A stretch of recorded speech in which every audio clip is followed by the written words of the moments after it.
A paz do Senhor Jesus, estamos iniciando mais um Instantes Finais, a sua aula de escatologia no seu lar. E eu quero agradecer por sua audiência, a você que diariamente assiste ao nosso programa, a você que tem divulgado os Instantes Finais para seus familiares e amigos, também a você que tem enviado a sua mensagem para nós através do WhatsApp do programa.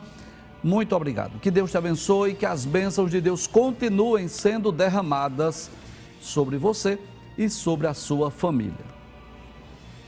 Eu gostaria de lembrar também que você pode assistir a nossa programação de várias formas, né? Nós sempre estamos repetindo para que as pessoas possam compreender que existem diversas maneiras de assistir a programação da Rede Brasil. Além do canal de televisão, nós temos também o YouTube, inclusive lá no YouTube temos dois canais, o Rede Brasil Oficial e o IEADP Oficial. Você também tem o aplicativo, né? Rede Brasil TV, você pode baixar no seu Play Store e você tem também o site www.iadpeplay.org.br. Se você deseja entrar em contato conosco, enviar a sua mensagem, a sua pergunta, a sua crítica, a sua sugestão ou a sua opinião, anote aí o número do WhatsApp, 994661010.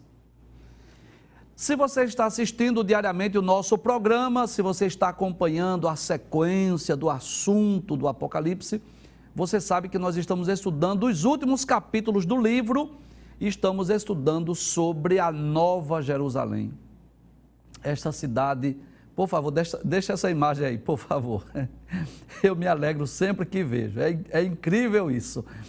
Mas esta cidade belíssima, esta cidade maravilhosa, esta cidade que é real. É claro que aí está uma imagem meramente ilustrativa, que com muito respeito à equipe de artes, com muito respeito àqueles que criaram, elaboraram essa imagem aí, mas claro que é só para termos uma ideia desta grande, santa, maravilhosa, bela cidade que é a Nova Jerusalém, onde nós iremos no futuro habitar nessa cidade para todo sempre. Essa é, pode trazer a tela, o ápice da nossa salvação, né? Paulo disse que nós não temos aqui uma cidade permanente, mas nós estamos buscando a futura. Então nós temos essa certeza, temos essa convicção que esta cidade belíssima e maravilhosa, nós iremos habitar nela. Nós não iremos apenas vê-la, mas nós iremos morar nesta cidade porque é promessa de Deus. E nós já estamos estudando já alguns programas, não é? Eu queria, se você tiver com a sua Bíblia, por gentileza, acompanhe aí. No capítulo 21, você vai perceber que dos versículos 1 a 8, o tema é o novo céu e a nova terra. E nesse texto que nós já estudamos, João menciona que ele viu a Nova Jerusalém, né? No versículo 2 ele diz, e eu, João, vi a santa cidade, a Nova Jerusalém, que de Deus descia do céu, adereçada como uma esposa ataviada para o seu marido. E a partir do versículo de número 9, trata de forma mais específica sobre esta cidade. Nós vamos perceber que um ser angelical chamou João e ele foi, né, uma experiência sobrenatural, ele teve um arrebatamento de espírito e ele viu a esposa do Cordeiro, ele viu essa cidade, a Nova Jerusalém, e ali o texto bíblico dos versículos 9 a 27, e também no capítulo 22, versículos 1 a 5, nós vamos perceber que a Bíblia detalha como é esta cidade, fala da sua dimensão, fala dos seus muros, fala do material que esta cidade é feita, fala que ali naquela cidade está os nomes das 12 tribos, os nomes dos apóstolos. Nós já estudamos vários textos que falam de materiais, de pedras preciosas, do brilho, da glória, do esplendor, de coisas maravilhosas sobre esta cidade. Olha, eu quero abrir o meu coração aqui. Como é bom falar sobre a Nova Jerusalém. Nós passamos vários meses estudando sobre juízo, sobre a grande tribulação, sobre derramamento do cálice da ira de Deus, que também é uma realidade bíblica, que nós não podemos deixar de falar, nós não podemos deixar de ensinar. Mas quando nós falamos da Nova Jerusalém, do novo céu, da nova terra, nós fazemos isso com muito mais alegria, porque além de termos o privilégio de ensinar este assunto tão maravilhoso, é que acende ou reacende dentro de nós esta esperança, né, esse desejo. E queira Deus que o Espírito Santo possa colocar no coração de cada ouvinte, de cada telespectador, esse desejo não só de ver esta cidade, mas de morar, de habitar nessa cidade pelos séculos dos séculos, por toda a eternidade. Eu vou repetir, relembrar o que nós já dissemos, né? Uma cidade maravilhosíssima, primeiro porque Deus está presente, né? Nós iremos habitar com o Deus Trino, nós iremos morar com os seres angelicais, nós iremos habitar com os patriarcas, apóstolos, profetas e com todos os salvos, desde os tempos passados até o futuro. E nessa cidade, nós já dissemos aqui, não tem cemitério porque lá não há mortes, lá não tem hospital porque lá não tem doentes, lá não tem deficientes físicos, visuais ou mentais, lá não tem moradores de rua, lá não tem palafita, lá não tem violência, não tem ódio, não tem maldade, não tem inveja, não tem nada, absolutamente nada de ruim, de mal. E essa é a nossa esperança. Nós vivemos num mundo conturbado. Que dias difíceis estamos vivendo. Dias de muita incerteza. Toda a humanidade está perplexa com o que está acontecendo no mundo, com esta pandemia que tem ceifado, né, milhares de pessoas no mundo inteiro, mas ainda temos uma esperança. Aqui, do ponto de vista humano, olhando para este mundo com os olhos naturais, não dá para nós alimentarmos esperança de dias melhores. Mas quando olhamos para a Bíblia, nós podemos descansar, nós podemos crer, nós podemos confiar que dias melhores nos esperam, que uma cidade maravilhosa já está pronta e em breve nós iremos habitar nesta cidade. Então nós já explicamos aí dos versículos 9 até o versículo de número 27, na realidade concluímos o estudo do capítulo de número 21, mas é interessante, se você estiver com a Bíblia, você pode até comprovar aí, confirmar, que o capítulo 22, os versículos 1 a 5, ele não tem nenhuma epígrafe, nenhum título que faça a separação entre os capítulos 21 e o capítulo 22. Então, e há uma razão para isso, é porque, na realidade, o capítulo 22, versículos 1 a 5, continua falando sobre esta cidade. Então, nós vamos adentrar em um outro capítulo hoje, que é o capítulo 22, mas nós vamos continuar com essa mesma temática, sobre a Nova Jerusalém. Mas, você sabe disso, nós sempre usamos essa metodologia. Antes de nós adentrarmos no assunto do dia, nós sempre recapitulamos aquilo que vimos em programas anteriores. Então, de uma forma assim, rápida, nós vamos recapitular alguns versículos que nós já estudamos. Vamos recapitular a partir do versículo 21, versículos 21 a 27, só para relembrar onde paramos e darmos continuidade ao estudo. Vamos lá, capítulo de número 21, a partir do versículo de número 21 também. Pode passar a tela rapidinho.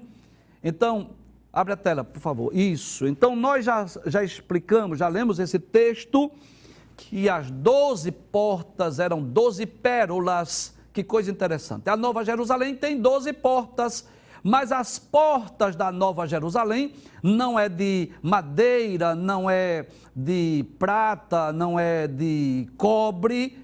O que é que tem? Pérolas, são pérolas as portas. Que porta, não é? Não tem nenhuma porta aqui no mundo que possamos comparar.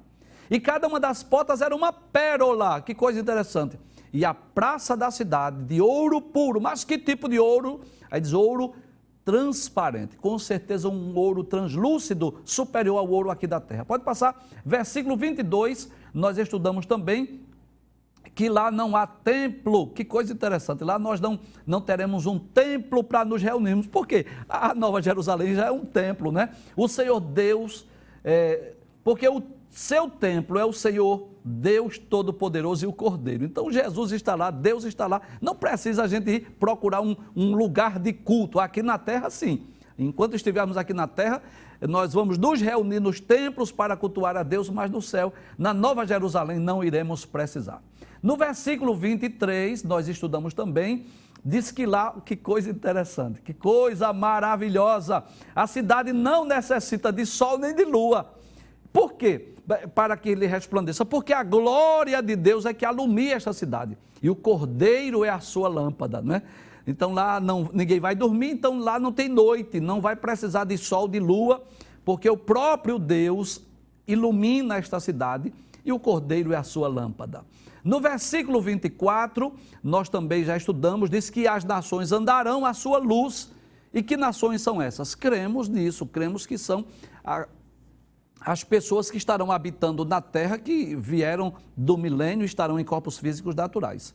E os reis da terra trarão para ela a sua glória e honra. Então veja que aí fala de nações e fala de reis da terra. Então cremos que além dos salvos que estarão na Nova Jerusalém em corpos gloriosos e incorruptíveis, haverá também homens aqui na terra em corpos físicos e naturais. No versículo 25 nós vimos que as portas não vão se fechar de dia. E por quê? Simples, ali não haverá noite. Então, é uma dimensão diferente, espiritual, sobrenatural. Lá ninguém vai precisar dormir, descansar e repousar, porque estaremos em corpos gloriosos. No versículo 26, diz que a ela trarão a glória e honra das nações, e eu torno a dizer, essas nações não são os que estiverem em corpos gloriosos, mas sim aquelas que estiverem em corpos físicos e naturais. E versículo 27 foi o último versículo que nós estudamos, diz que não entrará nela coisa alguma que contamine e cometa abominação e mentira, mas só os que estão inscritos no livro da vida do Cordeiro. Traz a tela. Então o texto deixa bem claro que ali não haverá, não vai entrar nada de mal, de ruim, nenhum ser demoníaco, Satanás não pode entrar nessa cidade, ódio, violência, maldade, nada de ruim, de mal, nada que contamine, absolutamente nada, nem vício, nada de ruim, mas só aqueles cujos nomes estão inscritos no livro da vida. E nós encerramos o último programa falando sobre isso, né? A partir do momento que o homem crer em Cristo, se converte dos seus maus caminhos, se arrepende dos seus pecados, recebe Jesus como seu salvador pessoal, ele passa a ser inscrito no livro da vida e tem esse direito à salvação, à vida eterna e esta morada feliz e segura no céu com Deus por toda a eternidade. Então, concluímos o estudo do capítulo 21, hoje vamos adentrar no capítulo 22 e vamos estudar os 5 primeiros versículos.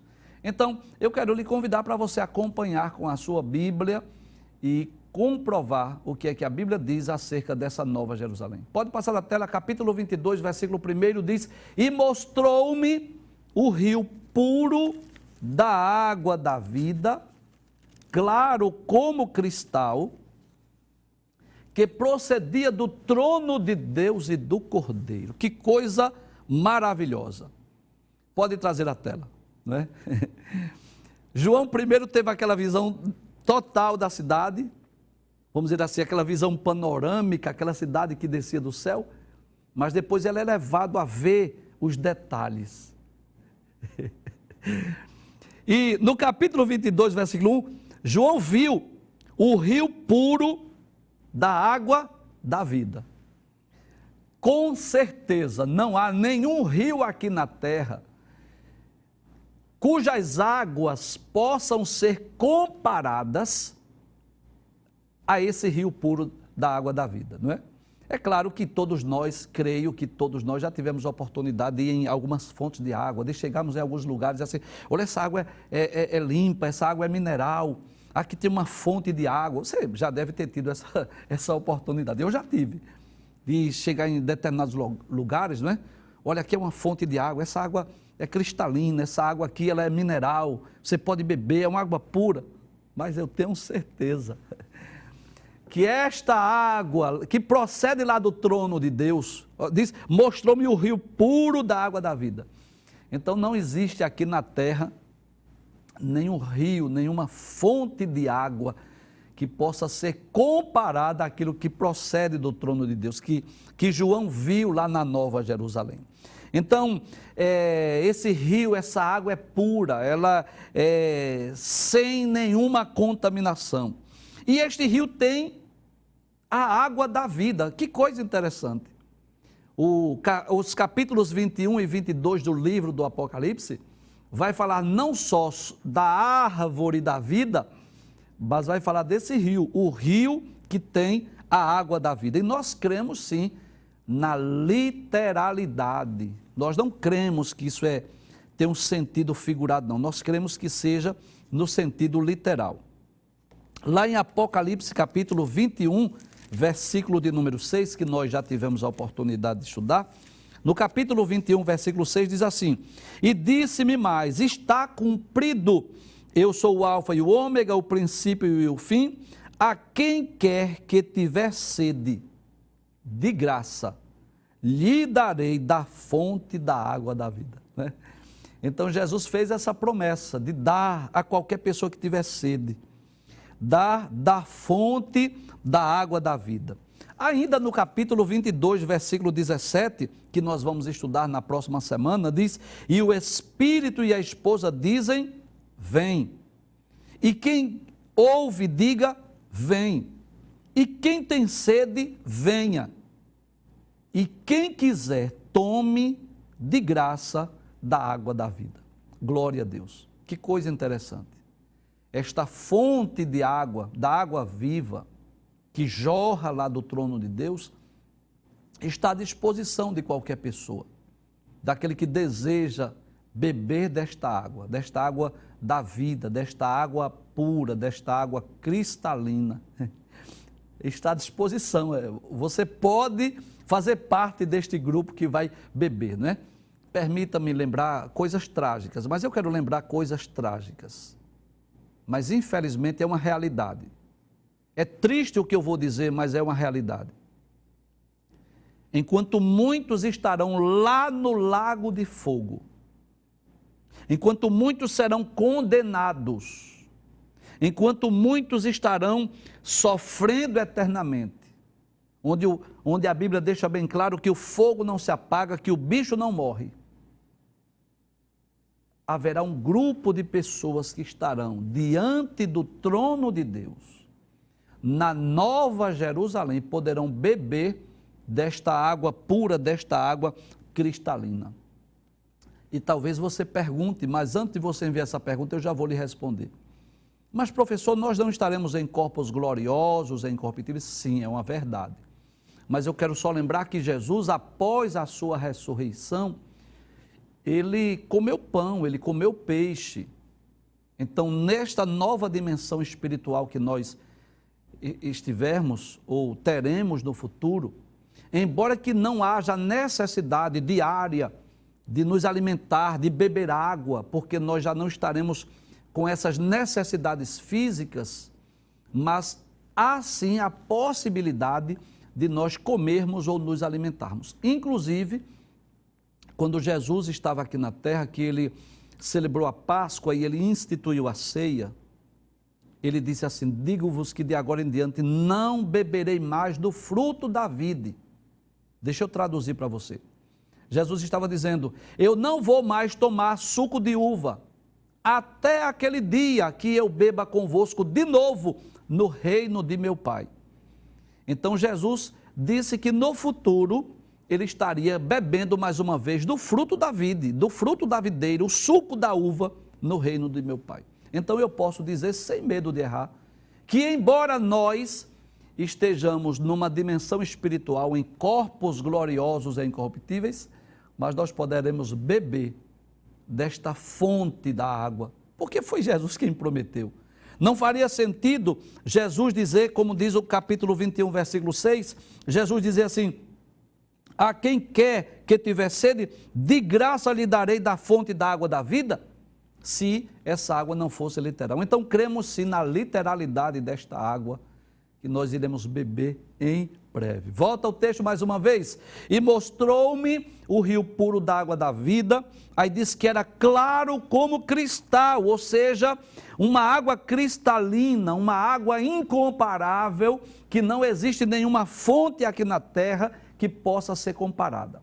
Não é? Então, a nascente de um rio, geralmente, onde é uma pedra, um monte, um vale, mas que coisa interessante, que este rio puro da água da vida, a nascente dele, a fonte dele, de onde é? Procedia do trono de Deus e do Cordeiro. Glória a Deus. Traz a tela.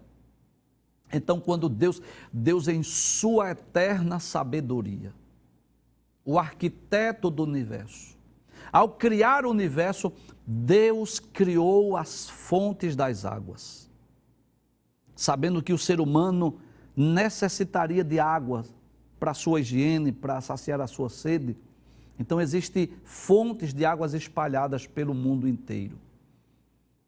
Mas existe uma água especial que ainda não está à disposição dos seres humanos. Ainda não.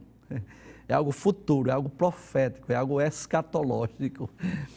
Mas que esta fonte especial, que está reservada para o futuro, não é em um vale, não é em um monte, não é em uma rocha, não é em uma pedra, não é em nenhum lugar aqui da terra, mas a fonte dessa água, ela jorra e procede do trono de Deus. Volta ao texto mais uma vez, só para a gente concluir.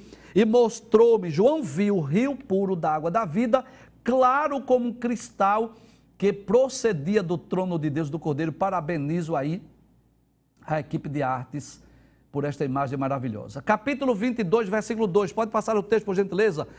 Aí diz, versículo 22, nós estávamos falando do rio puro da água da vida, e agora aparece o que? A árvore da vida. Aí ele diz, no meio da sua praça, e de uma e da outra banda do rio, estava a árvore da vida, que produz 12 frutos, dando seu fruto de mês em mês. E as folhas da árvore são para a saúde das nações. Que coisa interessante. Quando nós lemos a Bíblia, né? Quando nós lemos esse texto, capítulo 22, versículo 2, nós pensamos lá no princípio, nós pensamos lá no Éden, nós pensamos lá na árvore da vida que estava lá no jardim do Éden. Se você dispõe de uma Bíblia, abra a sua Bíblia, capítulo 2, versículo 9. Então Deus, ao criar o jardim, Deus colocou lá a árvore da vida, para que o homem pudesse comer do fruto, para que ele vivesse infinitamente. Este era o propósito, este era o objetivo. Capítulo 2, versículo 9. E o Senhor Deus fez brotar da terra toda árvore agradável à vista e boa para a comida. Ou seja, Deus fez as árvores frutíferas para saciar a fome do homem, para que o homem pudesse sobreviver comendo do fruto das árvores. Aí ele diz, e a árvore da vida no meio do jardim, e a árvore da ciência do bem e do mal. Então, ali no meio do jardim estava a árvore da vida, para que os homens, os seres humanos, pudessem comer do seu fruto e pudessem viver infinitamente. Mas o que acontece? Por conta da queda, por conta do pecado, por conta da desobediência, Deus preservou agora, impediu que o homem comesse do fruto da árvore da vida. Capítulo 3, versículo de número 22. Então disse o Senhor Deus, eis que o homem é como um de nós, sabendo o bem e o mal. Ora, pois, para que não estenda a mão e tome também da árvore da vida e coma e viva eternamente, o Senhor Deus, pois, os lançou fora do jardim do Éden para lavrar a terra que fora tomado, e havendo lançado fora o homem, pôs querubins ao oriente do jardim do Éden, e uma espada inflamada que andava ao redor para guardar o caminho da árvore da vida. Então, como o homem pecou, desobedeceu, comeu do fruto que Deus havia proibido, aí Deus disse, ele não vai mais comer do fruto da árvore da vida, porque é necessário que ele morra, que ele volte ao pó. Então Deus pôs querubins para guardar o caminho da árvore da vida. Para quê? Para que nenhum ser humano tivesse acesso. Mas que coisa interessante, lá no final, João vê mais uma vez a árvore da vida. E esse texto nos traz algumas lições. É por isso que eu creio, professor Givanildo, eu creio assim, que haverá sim dois grupos de pessoas na eternidade futura. Os salvos em corpos gloriosos, incorruptíveis, na Nova Jerusalém, mas haverá seres humanos, pessoas comuns, vivendo aqui na terra, como era o projeto original de Deus. Então, como nós estaremos em corpos gloriosos e incorruptíveis, nós não teremos mais necessidade de comer do fruto da árvore da vida. Porque nós não já estaremos como os seres angelicais, nós não seremos imortais. Então, o fruto da árvore da vida é, na realidade, para as pessoas, para os seres humanos que estiverem em corpos físicos. Volta ao texto. Aí diz, pode abrir, no meio da sua praça e de uma e da outra banda do rio estava o que? A árvore da vida. Detalhes, que produz 12 frutos, dando o seu fruto de mês em mês. Veja que coisa interessante aí. Mais um motivo para eu crer que haverá seres humanos na terra no futuro. Diz que essa árvore da vida produz 12 frutos, dando o seu fruto de mês em mês. Olha, haverá contagem de tempo também na terra. Porque para nós que estaremos na eternidade, não, mas para os homens aqui na terra vai ter de mês em mês. Então, de mês em mês vai produzir fruto. Para quê? Para que os homens comam, para que os homens não venham a morrer. E que coisa interessante, as folhas da árvore são para a saúde das nações. Quais nações? Eu já falei, as nações que estiverem habitando na terra. Então os homens, traz a tela por favor. Os homens que estiverem na terra, em corpos físicos e naturais, vão sobreviver de que forma? Comendo do fruto da árvore da vida. E as folhas da árvore, né? Vai servir para a saúde das nações, para que as pessoas não adoeçam. É isso que nós cremos. Pode passar o texto, versículo de número 3, por favor. Aí diz, e ali nunca mais haverá maldição contra alguém. E eu quero lembrar daquele episódio lá de Gênesis, capítulo de número 3. Pode trazer a tela. Você vai perceber que no capítulo 1 e versículo 31 do livro de Gênesis, diz a Bíblia que Deus viu tudo quanto tinha feito e esse que era muito bom. Mas no capítulo 3, quando os nossos pais desobedeceram e comeram do fruto que Deus havia proibido, nós vamos perceber que veio a sentença. A partir do capítulo 3 de Gênesis, versículo 14, aí nós vamos perceber uma série de juízos, de julgamento, de maldições. Deus disse a Adão, por causa de ti a terra é maldita, a terra tornou-se maldita, passou a produzir espinhos e cardos. A mulher passou a ter filho com dores, o desejo dela passou para o marido, a serpente passou a rastejar, a comer pó, o homem agora passou a sobreviver do suor do rosto. E Deus disse, não é, porquanto és pó e em pó te tornarás. Então veio a maldição sobre a terra, trouxe uma série de sequelas, de julgamentos, de juízos, de coisas ruins sobre a terra. Mas Deus faz uma promessa, que nesta cidade, no futuro, não haverá mais maldição contra alguém. Volta ao texto mais uma vez para nós conferirmos. Aí diz, e ali onde? Na Nova Jerusalém, no novo céu, na nova terra, nunca mais haverá maldição contra alguém. E nela estará o trono de Deus e do Cordeiro. Então, quem estará ali? O trono de Deus, reinando pelos séculos dos séculos. Deixa eu te dizer algo aqui. Pode trazer a tela. Embora Deus esteja hoje já assentado sobre o trono, não tenho dúvida disso, e embora Ele seja o soberano, aquele que rege, controla e domina sobre tudo e sobre todos, mas por causa do livre-arbítrio humano, por conta da maldade que está no coração do homem, por conta das ações demoníacas, tem muitas coisas que acontecem no mundo que não é a vontade absoluta de Deus, mas é a vontade permissiva. Você sabe disso.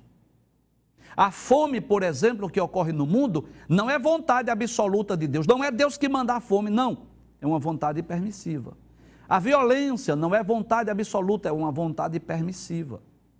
as doenças, as enfermidades. Não é vontade absoluta, é uma vontade permissiva. Porque esta é a realidade. Satanás, ele é chamado nas páginas da Bíblia do Deus deste século, o príncipe deste mundo, o príncipe das potestades do ar.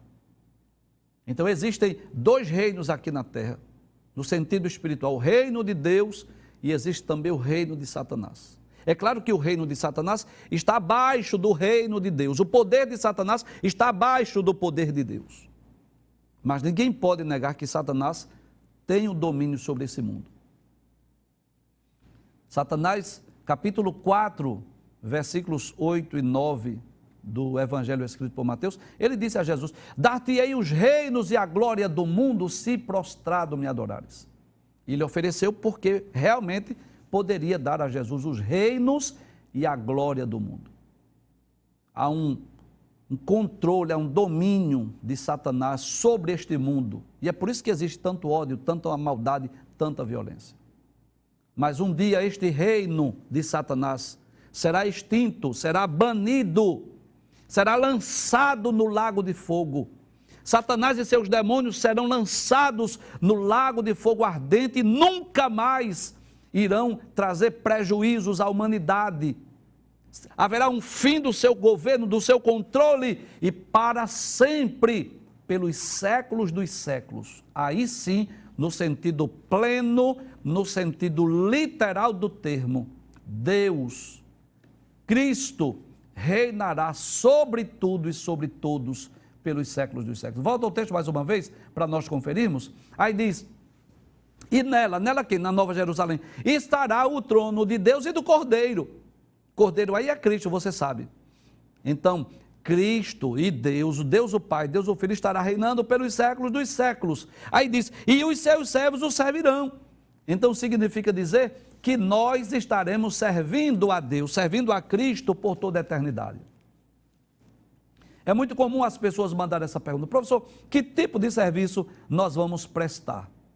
Qual é o tipo de trabalho? A Bíblia não descreve, não traz detalhes. Mas posso dizer que além da adoração, além do culto prestado a Deus, que é uma das principais atividades do salvo no futuro, mas nós estaremos servindo a Deus. Como haverá vidas humanas na terra, como haverá seres humanos, creio que nós, como os seres angelicais, seremos enviados à terra a cumprir as ordens de Deus nesse período. É assim que nós cremos. Vamos para o versículo de número 4. No versículo 4 diz: e verão o seu rosto, e na sua testa estará o seu nome. Então, que privilégio para nós podermos ver o rosto de Deus. Nós podemos ver o rosto de Cristo. O privilégio que os apóstolos tiveram, de ver o rosto de Cristo, nós veremos. É claro que enquanto nós estivermos nesse corpo físico, nós não podemos ver a Deus, porque se alguém vir a Deus, morre. Capítulo 33, versículo 20 de Êxodo diz isso. Não, disse-me, mas é Deus dizendo a Moisés: não poderás ver a minha face, porquanto homem algum nenhum verá a minha face e viverá. Mas claro que nessa ocasião, na Nova Jerusalém, nós estaremos em corpos gloriosos, incorruptíveis, como os seres angelicais, nós teremos o corpo semelhante ao corpo de Cristo, e aí sim nós podemos ver a Deus. Professor, tem alguma base bíblica? Claro que tem. Mateus capítulo 5, versículo de número 8, Jesus disse: bem-aventurados os limpos de coração, porque eles verão a Deus.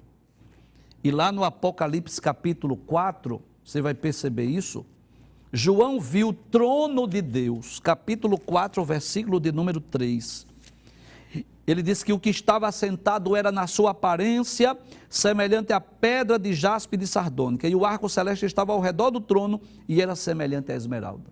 João viu um ser sentado no trono, e este ser não era Cristo, porque no capítulo 5 nós vamos perceber que Cristo é visto lá como um cordeiro.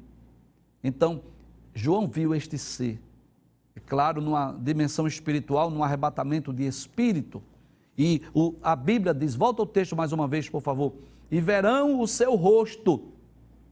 nós veremos o rosto de Deus, nós veremos o rosto de Cristo. Aí o texto diz, e na sua testa estará o seu nome. Então é claro que não significa dizer que vai ser uma espécie de uma tatuagem, não. Eu até quero mencionar como está esse texto na King James, você sabe disso. Quando um texto não está muito claro na versão corrigida, nós fazemos uso de outra versão para facilitar a nossa compreensão, nosso entendimento. Então na King James diz, eles contemplarão a sua face, nós veremos a face de Deus. Isso é uma promessa de Deus. E o seu nome estará sobre a fonte dos seus servos. Então não é que vai ter uma tatuagem na fonte dos servos de Deus, claro que não. Mas é como se fosse uma lembrança, uma memória. É como se fosse uma autenticação de que nós possuímos a Deus.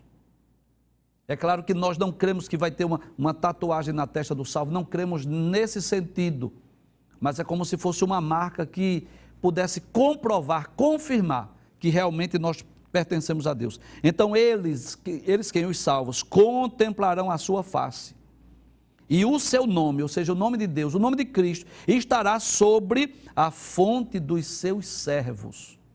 Então, é como se fosse uma autenticação, um lembrete, um memorial, uma lembrança que nós pertencemos a Deus.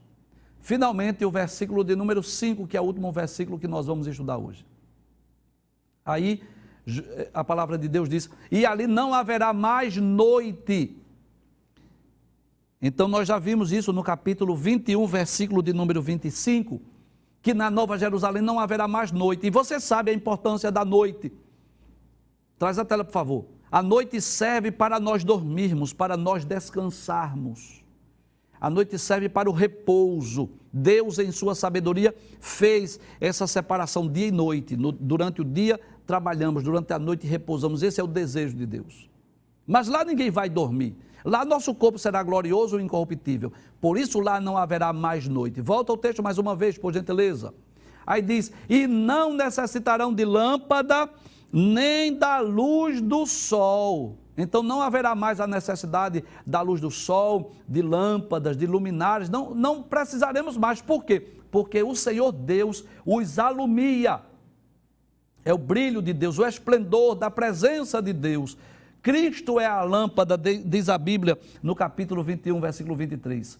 E encerra com esta promessa gloriosa, e reinarão para todo o sempre.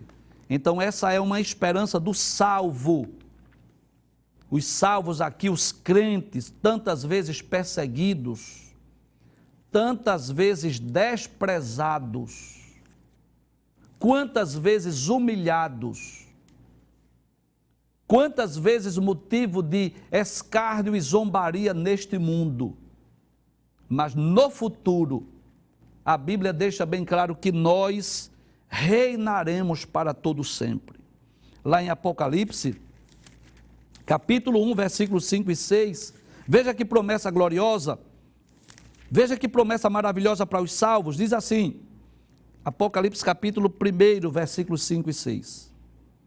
Aquele que nos ama e em seu sangue nos lavou dos nossos pecados e nos fez reis e sacerdotes para Deus e seu Pai, a Ele glória e poder para todo sempre. Amém.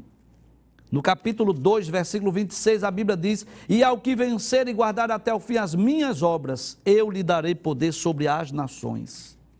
E finalmente, capítulo 5, versículo 10, diz assim, e para o nosso Deus os fizeste reis e sacerdotes, e eles reinarão sobre a terra.